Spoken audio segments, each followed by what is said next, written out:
بعض الأخبار كتروج هذه الأيام بأن الأسطورة ليونيل ميسي سيعود إلى فريقه برشلونة وسيعتزل في هذا الفريق.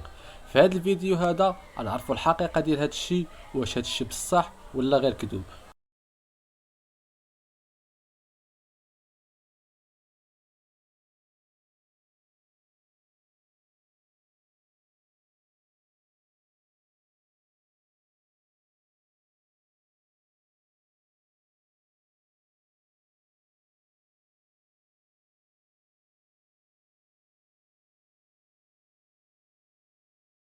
هاد الأخبار هذه بدات فاش واحد الصحفي سول اللاعب ليونيل ميسي وقال له واش غادي تشارك كاس العالم ديال 2026.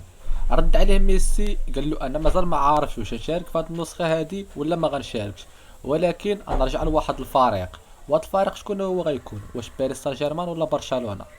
ورئيس برشلونة لابورتا صيفط دعوة خاصة ورسمية للاعب ليونيل ميسي للحضور في حفل عيد ميلاد تأسيس فريق برشلونة في شهر نوفمبر، وميسي قبل الدعوة للحضور في عيد ميلاد فريق برشلونة.